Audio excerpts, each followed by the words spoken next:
Olá, pessoal. Bom dia, boa tarde, boa noite, né, para quem a hora que vocês estiverem assistindo. Eu sou o professor Renan Soares, sou da Uninter, tenho um mestrado em práticas na educação básica no Colégio Pedro II, onde eu estudei o tema que a gente vai abordar aqui, né, a gamificação em sala de aula. Estudei jogos, gamificação em sala de aula, fiz uma misturada, a gente vai entender um pouco as diferenças rapidinho aqui. Estou entrando agora no doutorado em educação, onde pretendo continuar estudando esse tema, porque é um tema que me encanta e a Bárbara sabe muito bem disso, como me encanta esse tema, né? Então, aproveito e passo a palavra para ela se apresentar também, a nossa querida professora Bárbara. Oi, pessoal. Eu sou Bárbara, sou do CAP da UERJ, fiz graduação, mestrado e doutorado na Universidade Federal Fluminense. Estudei gênero, raça, classe, movimento de mulheres negras. E estou começando a me aventurar aí nesse assunto da gamificação, na verdade, através do Renan, que foi quem me ensinou primeiro sobre esse assunto, e a gente começou a trocar bastante sobre isso, e a gente achou que seria uma oportunidade legal de trazer para vocês aqui essa experiência que a gente teve com a gamificação na avaliação, né, que é a nossa proposta para vocês hoje. Então, a gente vai começar com o Renan fazendo uma explicação mais geral para a gente, o que é gamificação, né, essas questões mais gerais, para depois entrar na parte mais prática da oficina. Isso mesmo, e bem rapidinho, tá? Porque realmente a gente está aqui com uma ideia mais prática. Mas também, vamos, para não deixar passar, importante dizer que a Bárbara e eu também fomos amigos na graduação, né? Na história da Universidade Federal Fluminense, somos ambos historiadores, eu fui mais para o campo da educação e a Bárbara foi jogada para a educação pela prática em sala de aula, né? Isso muitos de vocês provavelmente estão aqui pensando nisso, porque a gente estuda vai para o estudo teórico e tal, mas quando a gente está em sala de aula, a gente sente as necessidades da pesquisa sobre sala de aula também. Isso foi legal, porque moveu ela a buscar e aí a gente sempre teve esse contato e conseguimos conversar um pouco sobre gamificação. Então vamos nós agora conversar um pouco sobre gamificação e o que de acho é gamificação. Bom, o nome dá uma boa dica, né? Gamificação. Mas assim, mesmo que dê game, jogos, né? Tem a ver, perfeito. Mas ao mesmo tempo que dá essa dica, tem uma pegadinha aí. Bom, gamificação, eu jogar em sala de aula, eu sempre joguei, eu sempre pratiquei jogo, pergunta e resposta, dividir a turma em grupos e dar ponto quem acertar.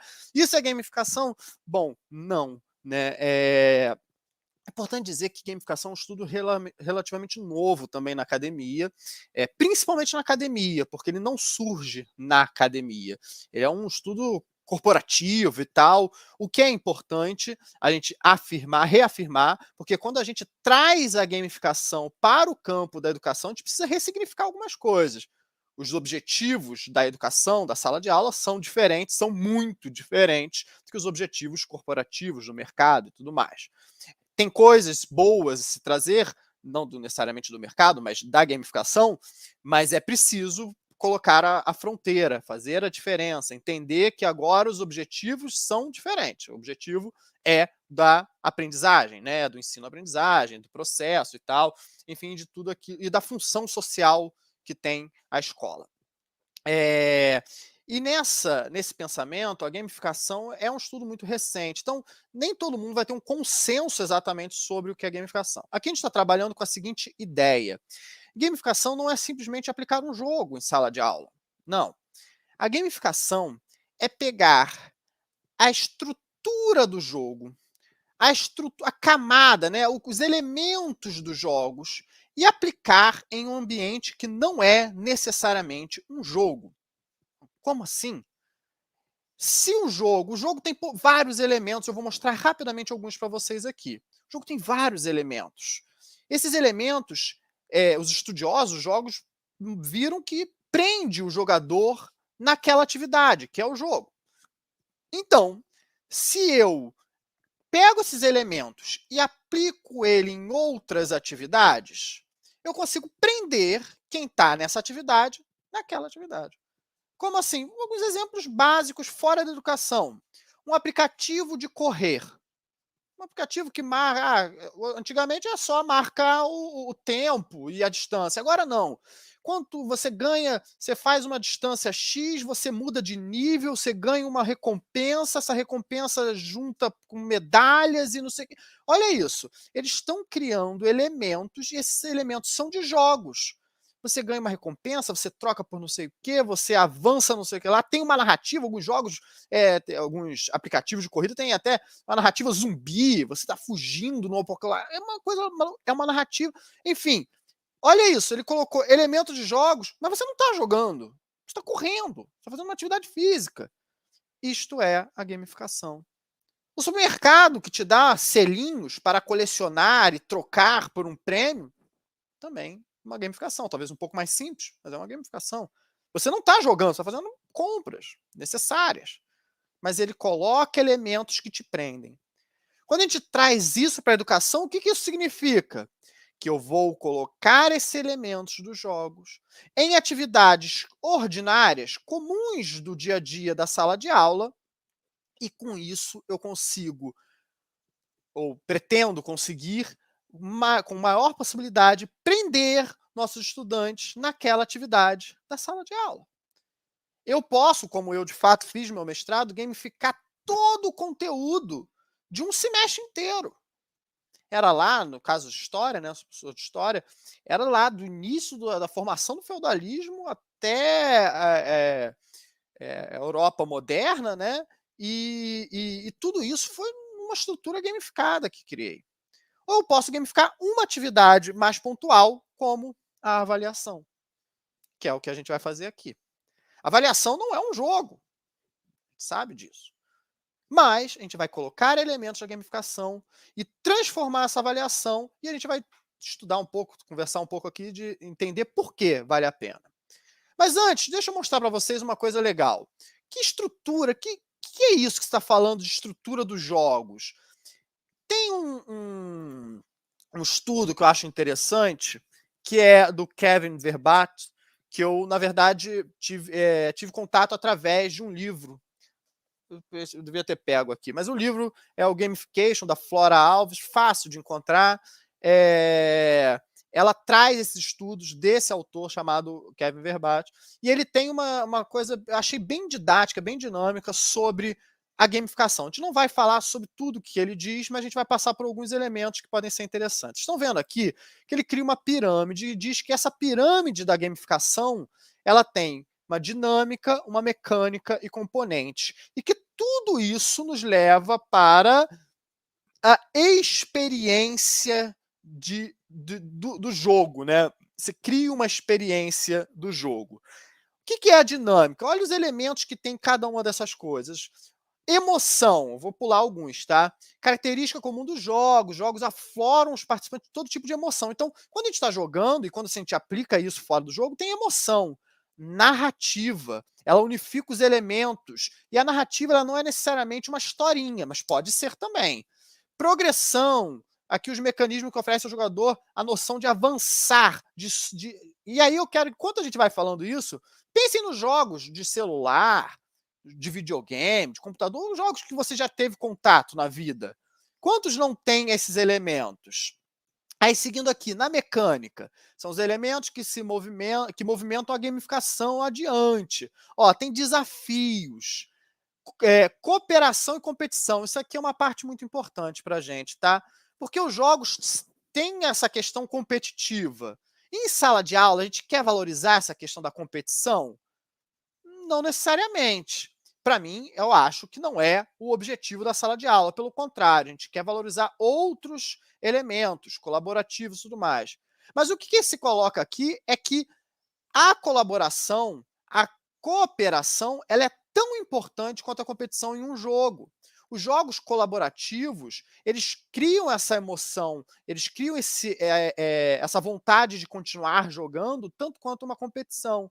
Então, em sala de aula, o que eu faço? Eu procuro, mesmo que um jogo, mesmo que uma gamificação tenha elementos competitivos, eu procuro valorizar os elementos cooperativos, os elementos da colaboração. Isso aqui é muito interessante, o feedback. A gente pode botar aqui, né, um retorno, que é o retorno imediato daquilo que está fazendo. Isso para que a gente está fazendo aqui para a nossa avaliação vai ser interessantíssimo. O jogo, quando você está jogando, você sabe imediatamente se está indo pelo caminho certo ou não. Se você errou, você morre, você perde, você volta e tenta de novo.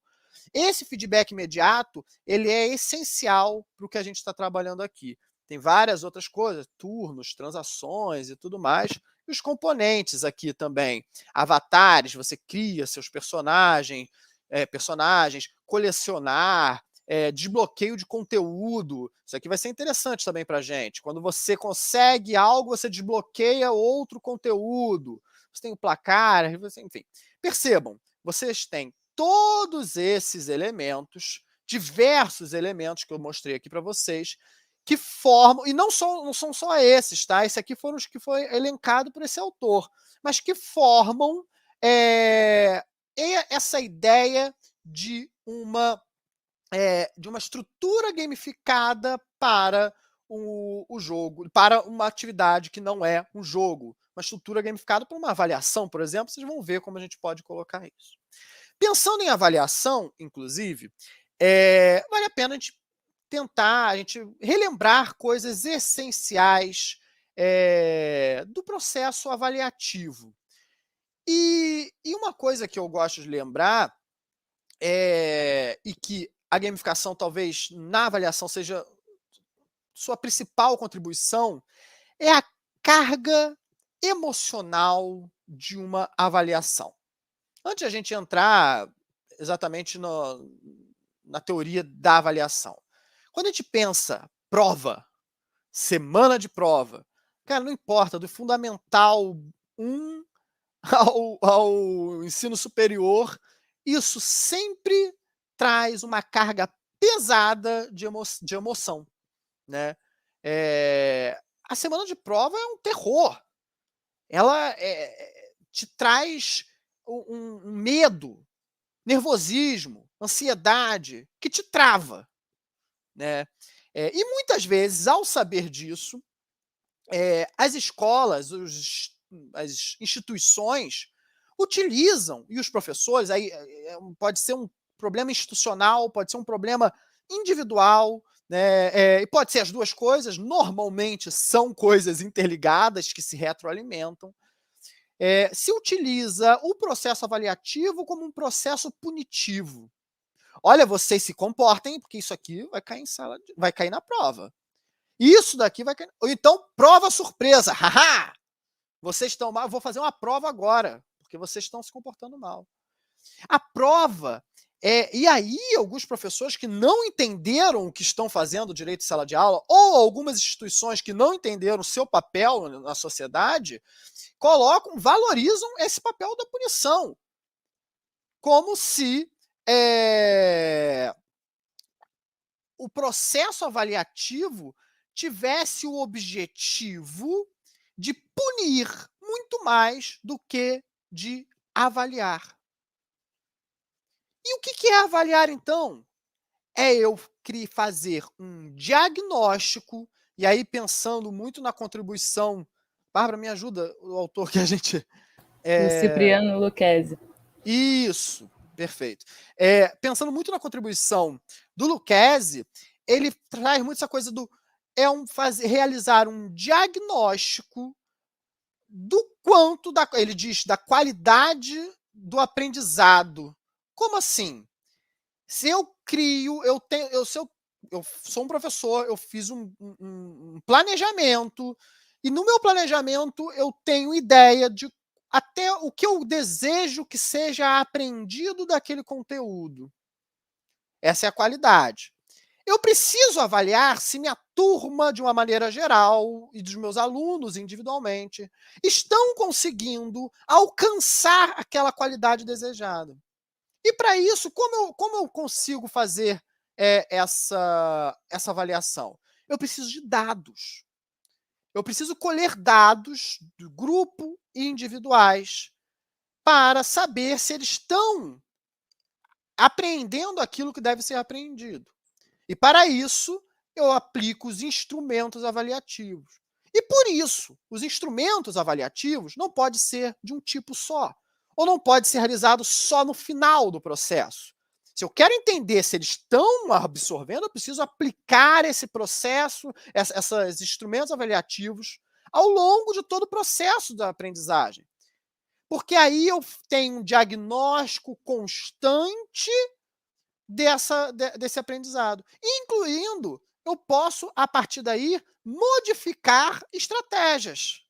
Afinal, se eles não estão aprendendo daquela forma, eu preciso criar novas estratégias.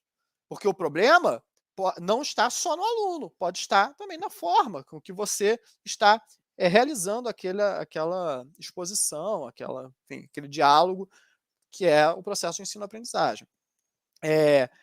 E aí nós chegamos, né, à questão dos instrumentos que se aplica para colher esse diagnóstico.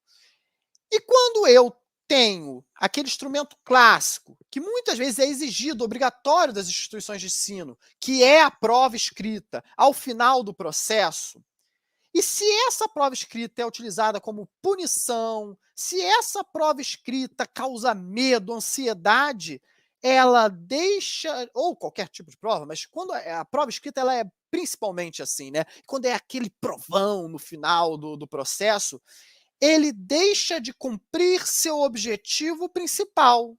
Qual é o objetivo principal mesmo? Levantar dados que me mostrem a qualidade do aprendizado desses estudantes.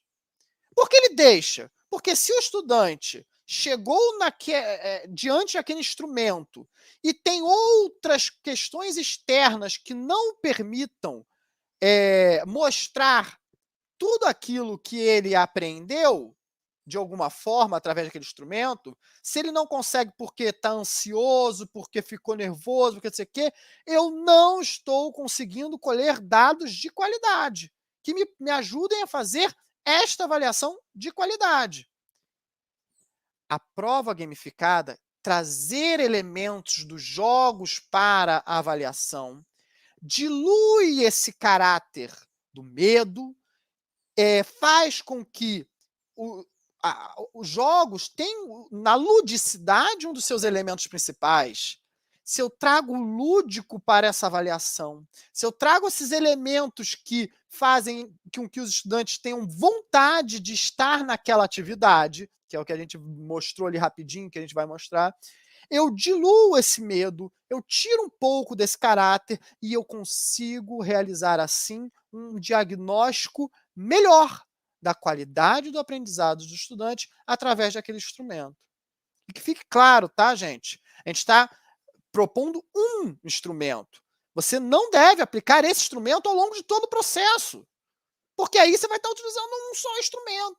Na avaliação, a gente precisa de diversos instrumentos aplicados ao longo do processo. Nossa proposta aqui, ela é interessante para diluir o caráter e o peso emocional daquela avaliação escrita no final do processo, do processo de ensino-aprendizagem.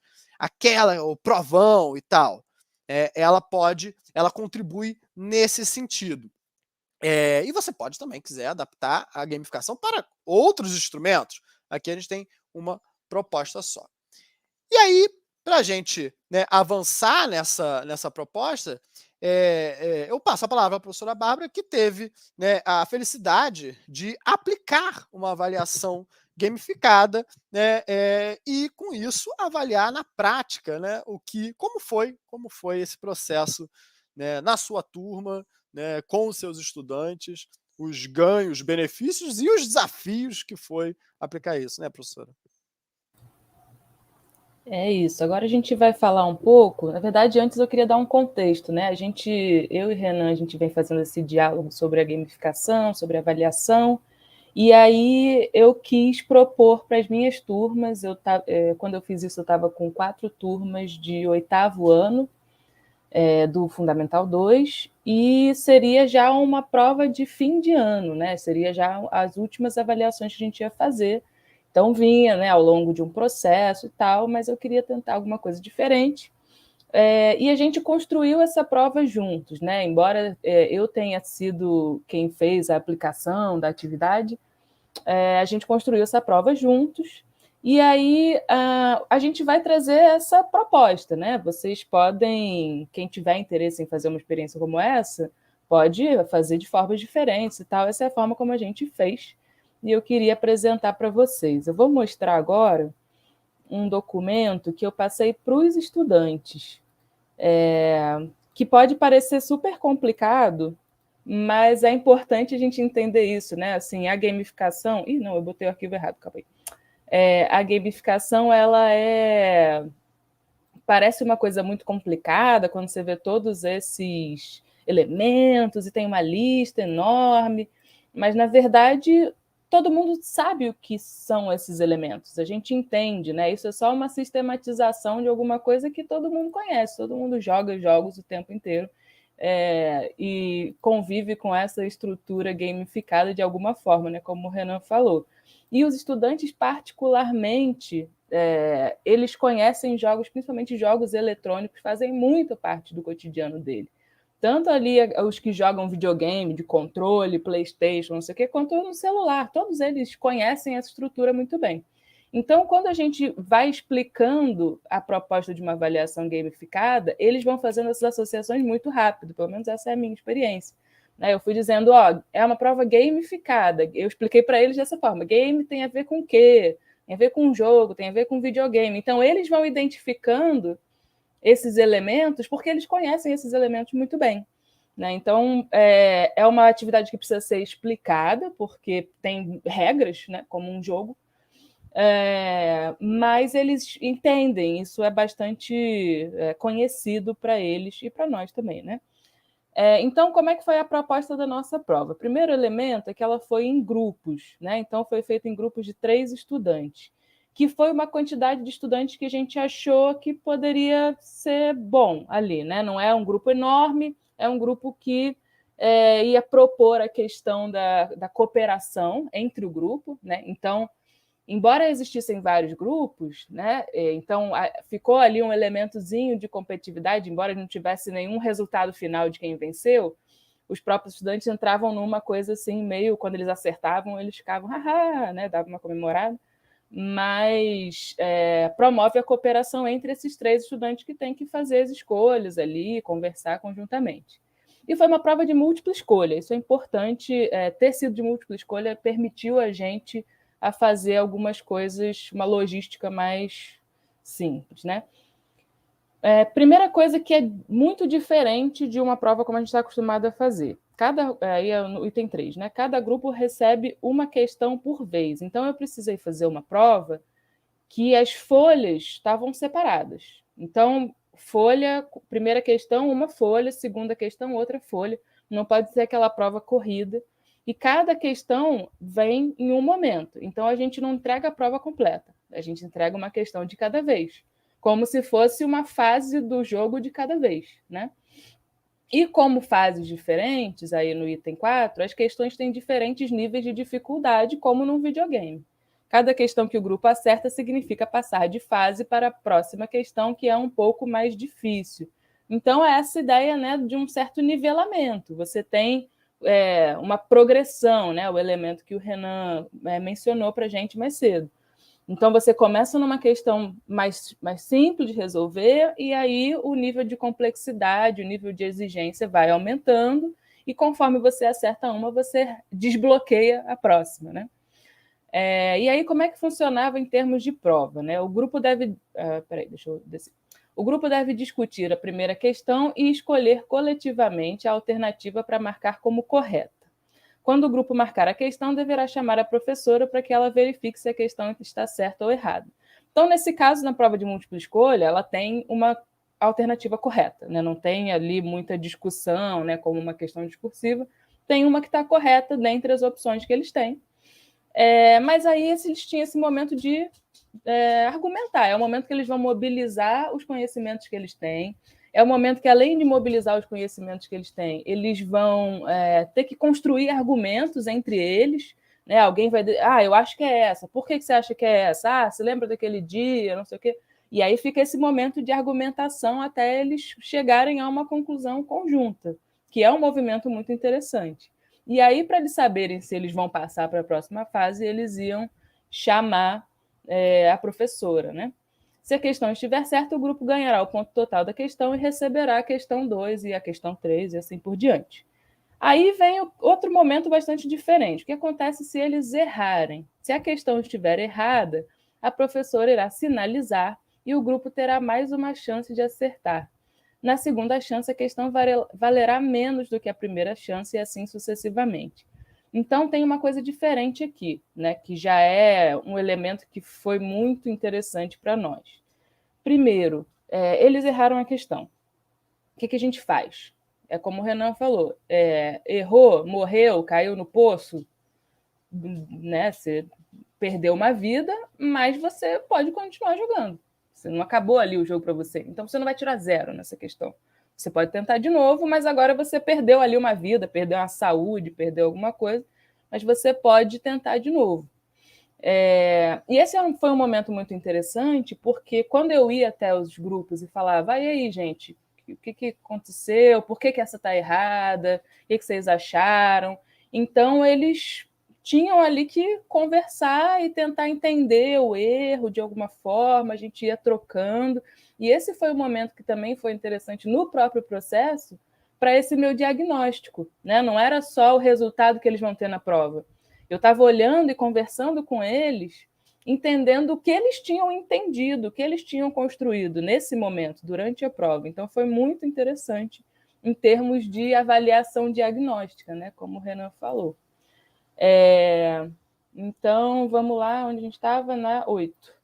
Para as segundas, terceiras e quartas chances, o grupo poderá consultar o caderno e o livro didático para escolher a alternativa correta. Os estudantes devem esperar a autorização da professora para realizar essa consulta. Então, olha só, essa é uma prova com consulta? Sim, mas é uma consulta condicionada. Eles só iam consultar se eles não acertassem de primeira, né? Então, eles tinham a oportunidade. Isso trouxe para eles relataram depois, um sentimento de segurança muito grande, que caso eles errassem, eles iam poder consultar.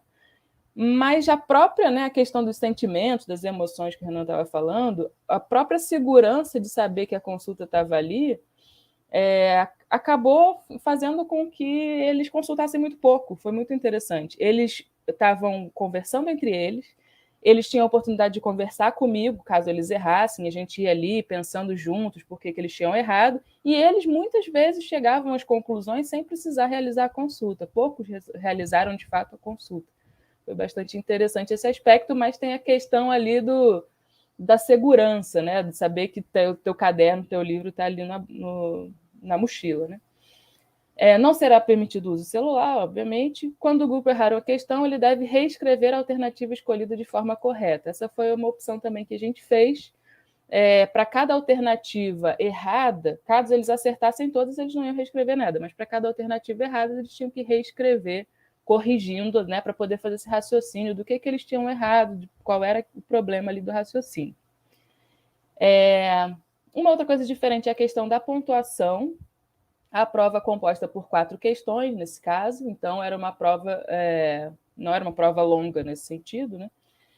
Que vão valer respectivamente a primeira questão meio ponto, a segunda 1 ponto, a terceira 1 ponto e a última 1,5 ponto, nesse sentido também de ter uma progressão, né? Se a primeira questão é a mais fácil, ela vale menos, a segunda e a terceira são intermediárias, elas valem um valor intermediário, e a última é tipo a última fase, né? A mais difícil ali. E quando eles fossem, caso eles errassem alternativas, essas alternativas elas tinham pontos proporcionais. Então, essa ideia deles perderem ali uma vida, um pontinho de saúde, né? Se eles erram, por exemplo, eles colocaram questão 1, assinalaram A e não era A, era B. Então, quando eles assinalaram uma errada, eles perdiam um percentual desse valor. Então, no caso da questão 1, que valia meio ponto, cada alternativa a gente pensou como valendo 1/10. Então, se eles erraram uma, perdia 1/10, tentava de novo. Acertou? Beleza, ganhou 0,4. Errou? Agora está valendo 0,3. Né? Então, vai sempre sendo... O valor da questão vai diminuindo conforme os erros. Né? Isso faz com que... Isso, para eles, foi também fascinante, tem muito a ver com essa coisa do medo da prova. Isso faz com que seja impossível tirar 0 nessa prova. E eles ficaram fascinados com uma prova que é impossível tirar 0.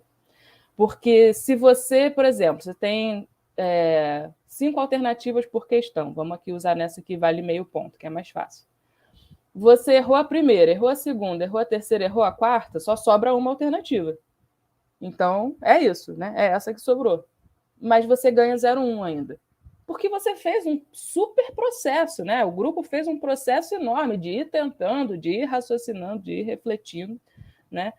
Não aconteceu em nenhum momento deles errarem todas as alternativas, né? Isso acho que realmente é uma coisa mais difícil de acontecer, mas eles ficaram muito assim, meu Deus, que essa é a prova mais maravilhosa de todas, porque é impossível tirar 0, né? Tem muito essa coisa do peso do 0, do peso de perder esse ponto total, né?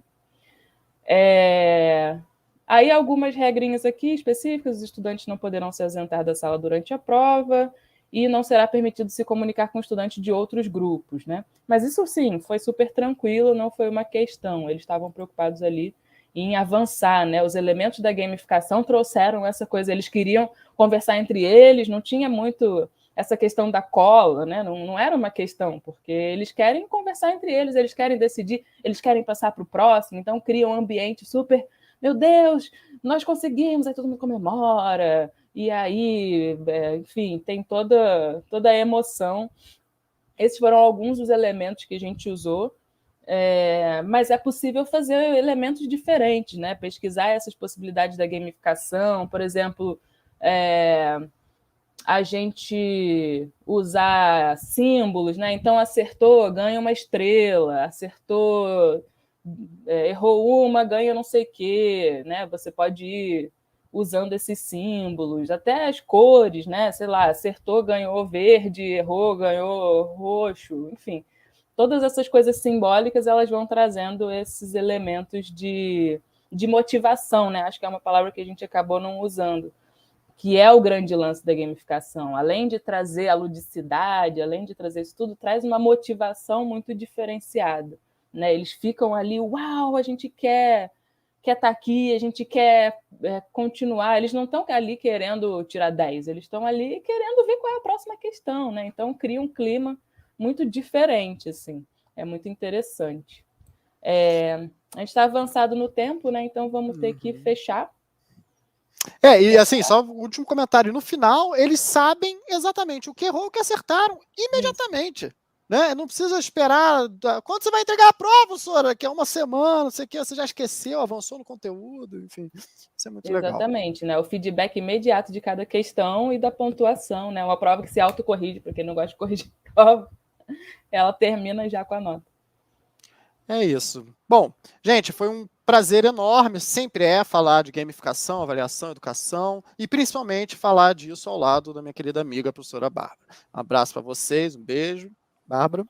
Obrigada, Renan. Obrigada, pessoal. Espero que vocês tenham gostado.